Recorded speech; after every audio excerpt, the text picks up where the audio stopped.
Students, आज का हमारा टॉपिक है पाइला के अंदर जो सर्कुलेटरी सिस्टम होता है वह सर्कुलेटरी सिस्टम किस प्रकार का होता है, उसको उसका स्ट्रक्चर और फंक्शन यहाँ पर हम लोग एक्सप्लेन करने वाले हैं। तो सर्कुलेटरी सिस्टम, जिसको हम लोग ब्लड वेस्कुलर सिस्टम भी के नाम से भी जानते हैं, तो पाइला में जो ब्लड वेस्कुलर सिस्टम होता है उसमें जो मेन ऑर्गन कंसिस्ट करते हैं, उस ऑर्गन को सबसे पहले हम लोग देखते हैं। तो उसमें जो ऑर्गन्स आते हैं वह है pericardium, heart, arteries, sinuses and veins. ये 5 इंपॉर्टेंट ऑर्गन है जो कि ब्लड वेस्कुलर सिस्टम में पाइला के कंसिस्ट करते हैं। तो सबसे पहले हम लोग पेरिकार्डियम को देखते हैं। तो पेरिकार्डियम जो है सो क्या होता है, इसको पहले समझ लीजिए।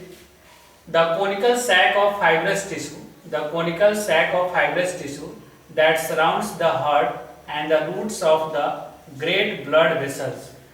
तो पेरिकार्डियम जो होता है एक थिन लेयर होता है जो पूरे हार्ट के चारों तरफ जो है सो ये पाया जाता है। यानी कि पेरिकार्डियम जो है सो एक तरह से पूरे ब्लड वेस्कुलर सिस्टम का एक कवर है। आप ये जो देख रहे हैं कि ये डॉट डॉट लाइन से जो बनाया गया है, ये जो है सो पेरिकार्डियम का स्ट्रक्चर है जो पूरे हार्ट को चारों तरफ से कवर किए हुआ है।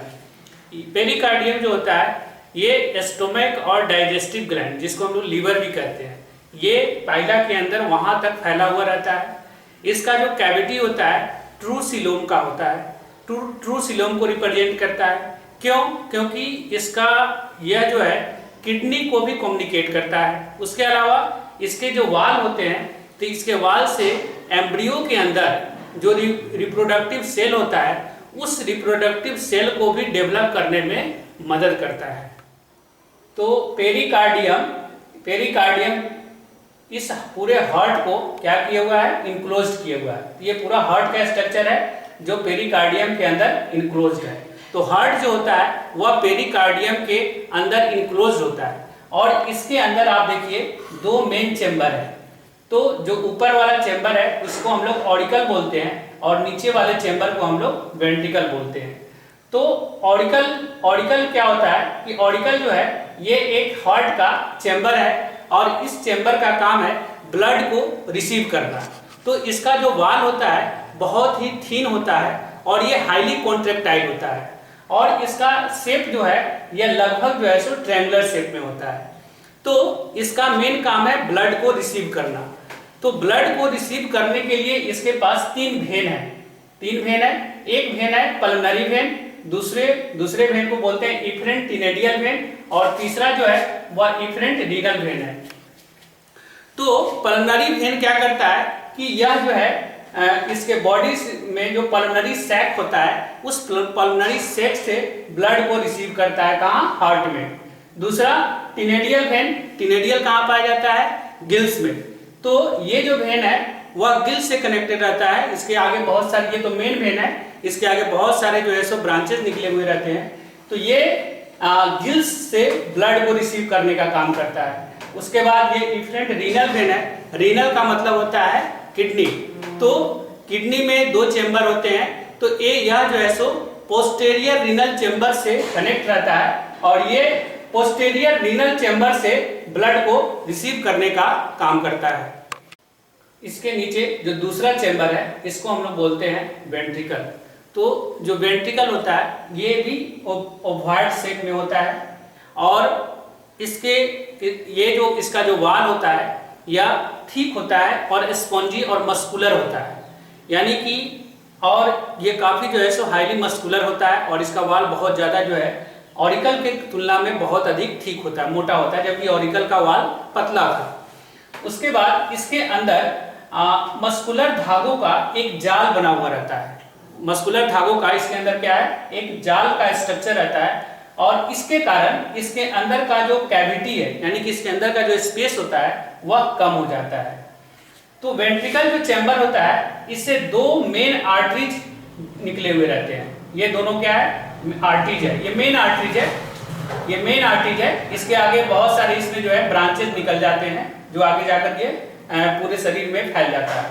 तो आर्टरीज का काम क्या काम होता है? तो आर्टरीज का काम है पूरे शरीर में ब्लड को सप्लाई करना। तो यहाँ पर जो वेंट्रिकल चैम्बर है इसमें दो आर्टरीज है, एक है सिफेलिक एरोटा और दूसरे को बोलते हैं विसरल एरोटा। तो एक हो गया सिफेलिक एरोटा और दूसरा हो गया विसरल एरोटा। तो जो सिफेलिक एरोटा है, इस एरोटा का ये जो आर्टरीज है इसका क्या काम है? तो ये कहाँ ब्लड, इसका काम तो ब्लड को सप्लाई करना है, लेकिन ये ब्लड को कहाँ सप्लाई करता है? तो ये पेरिकार्डियम को ब्लड देता है, रीनल चैम्बर को देता है, जेनाइटल ऑर्गन्स को देता है, मेंटल के फ्लोर में ब्लड को सप्लाई करता है, कैविटी में सप्लाई करता है, इसोफेगस में ब्लड को सप्लाई करता है। इन सब विसरल एरोटा जो है, ये विसरल एरोटा है, इसका भी काम है ब्लड को सप्लाई करना। तो ये शरीर के किन भागों में ब्लड को सप्लाई करता है?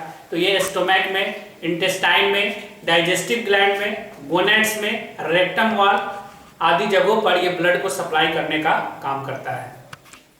अब यहाँ पर देखिए, ये जो सिफिलिक एरोटा है, इस सिफिलिक एरोटा, ये जो सिफिलिक एरोटा है, तो इस एरोटा के पास जो है एक बल्ब लाइक स्ट्रक्चर प्रोड्यूस हुआ है। यह जो है सो एरोटा एक बल्ब लाइक स्ट्रक्चर को बियर किया है। इस स्ट्रक्चर को हम लोग बोलते हैं एम्प्यूला। तो ये जो एम्प्यूला होता है ये हाईली कॉन्ट्रैक्टाइल होता है और ये इसका वाल जो होता है बहुत ही थिक होता है। और इसका काम क्या है? तो इसका काम है ब्लड को सर्कुलेट करना। ये ब्लड को सर्कुलेट करता है। क्यों ब्लड को सर्कुलेट करने में मदद करता है? क्योंकि इसमें रिदमिक कॉन्ट्रैक्शन होता है, यानी कि यह जो है सो फैलते और सिकुड़ते रहता है। तो इसके फैलने और सिकुड़ने से ब्लड जो है सो एक तरह से पंप मिलता है, जिसके कारण ब्लड का सर्कुलेशन जो है सो बहुत अच्छे से होता है, फास्टली होता है। और यह जो है ये एरोटा से कनेक्टेड होता है, लेकिन एरोटा से कनेक्टेड होने के बावजूद इसमें किसी भी तरह का कोई बल्ब्स आपको देखने को नहीं मिलेगा। यहाँ पर कोई बल्ब्स इसमें नहीं पाया जाता है। उसके बाद देखिए, ये जो हार्ट का दोनों चेंबर है, ऑरिकल और वेंट्रिकल, तो ऑरिकल और वेंट्रिकल जहाँ पे ये डिवाइड होता है, यहाँ पर एक बल्ब्स लगा होता है। ये बल्ब्स का क्या काम है कि ये वन वे पाथ को प्रोवाइड करता है। वन वे पाथ को प्रोवाइड करने से मतलब ये है कि जो ऑरिकल में ब्लड होता है वह ब्लड जो है सो इस रास्ते वेंट्रिकल के अंदर आ सकता है, लेकिन वेंट्रिकल से ओवरफ्लो होकर ऑरिकल में ब्लड नहीं जा सकता है। जैसे ही ये ऊपर की ओर जाएगा तो बल्ब जो है सो क्या हो जाएगा? बंद हो जाएगा। यानी ऊपर से ब्लड नीचे की तरफ आ सकता है, लेकिन नीचे से ब्लड ऊपर की तरफ नहीं जा सकता है। वैसे तो अब हम लोग देखते हैं कि साइनोसिस क्या होता है। तो साइनोसिस, जैसा कि हम लोग जानते हैं कि आर्टरीज का काम है पूरे शरीर में ब्लड को सप्लाई करना। तो जो मेन आर्टरीज है सिफेलिक एरोटा और विसरल एरोटा, ये आगे चलकर बहुत सारे इसमें ब्रांचेस निकल जाते हैं जो पूरे शरीर में ब्लड को पहुंचाने का काम करते हैं। तो इसमें जगह जगह पर छोटे छोटे स्पेस होते हैं जिसे लैक्यूनी कहा जाता है। तो कुछ लैक्यूनी ऐसे होते हैं जो कैपिलरीज की तरह होता है, और ये क्या करता है कि आर्टरीज और कैपिलरीज को जोड़ने का काम करता है। तो जो आर्टरीज और कैपिलरीज को जोड़ने का काम करता है उसे हम लोग साइनोसिस कहते हैं। जैसे मान लीजिए कि ये जो है सो आर्टरीज है और ये कैपिलरीज है, इस दोनों को जो ज्वाइंट करेगा उसको हम लोग साइनोसिस बोलेंगे।